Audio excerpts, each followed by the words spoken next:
Today I'm going to be trying to climb this pink V3 that was honestly really hard. Let's see how it goes. So this is one of the first times that I tried this boulder. As you can tell, I have no clue what I'm doing. I tried the starting move a few times and then I thought, let's come back another day. This is my second time doing the boulder, and this time I had a plan of what to do on each hold before I got on it. As you can see, I'm going up the boulder pretty fast, but I do get stuck here in the middle. This hold right now that my right hand's on is pretty tough, and I'm not super sure how to get to the hold above it. This would actually prove to be the toughest part of the boulder and the biggest problem that I have on this boulder.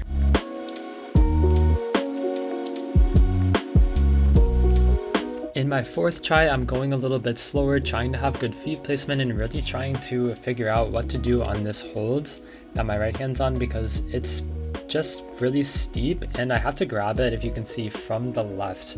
It's like a slanted hold, so it's hard to propel yourself up, at least with your hands, to the next hold. So I'm trying to place my feet in a good position to make it better to do that.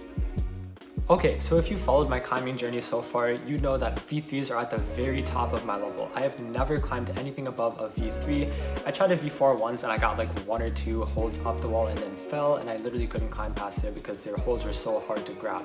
So V3s are really the highest thing that I can climb. I've also only been climbing for a month, maybe a little bit longer now. So on the one hand, I am proud that I can do V3s, but I can only do certain V3s. Some V3s are actually harder than others.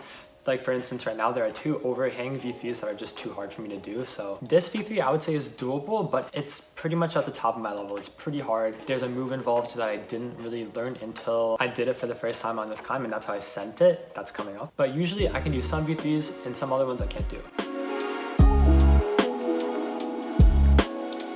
But for me, this also means that V3s are my by far favorite grade to climb, since they're just right at the top of my level. Since I don't know that for sure I'm going to send it, and they're just quite enough of a challenge for me to feel fulfilled if I actually do send one. And even if I don't, I feel like I'm working towards sending something that is pretty challenging to me. And that's pretty cool to me as a climber. I like working towards harder grades that I can't really do and struggling to finally send a boulder, and it makes me feel better when I finally send that boulder. So I'm really excited to see if I can actually get this pink V3.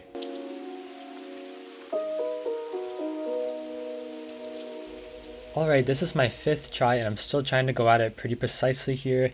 I think here I kind of lost my balance, but it's all good.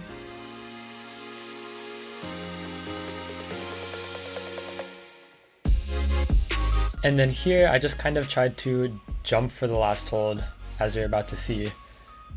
I'm getting ready for it now, and I couldn't quite reach it that time.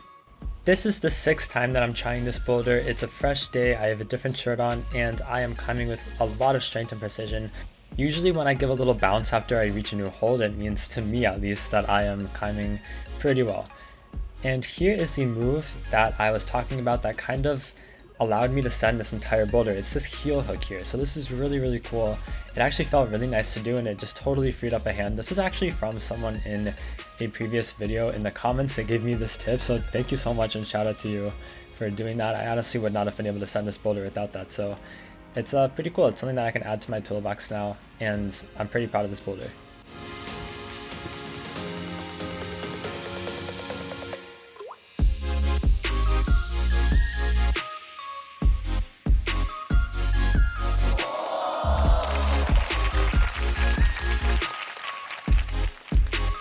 I am so relieved that I was actually able to get that V3. This is probably the most fulfilling boulder that I've ever climbed, and it wasn't just like a short little easy V3 or a crimpy V3 that was short. It was actually a pretty long boulder, and you had to do a heel hook, which is more of an advanced move for a beginner. But honestly, once I did it, it took me like 2 tries or something to do it. But once I did it, it felt pretty natural, and it showed me how to do a V3 and how to free up one of your hands when you're doing a V3. And honestly, I'm going to take this knowledge into the next boulders that I climb and into the next harder grades of boulders that I climb. So I'm really proud of this boulder, and I was really glad that I was able to send it on camera too. That would have been really annoying if I climbed it and I wasn't filming. Thank you everyone that made it this far in my video. I hope to post a lot more videos like these, so please subscribe if you haven't yet, and if you enjoy this type of content. Keep climbing, and I'll see you in the next one.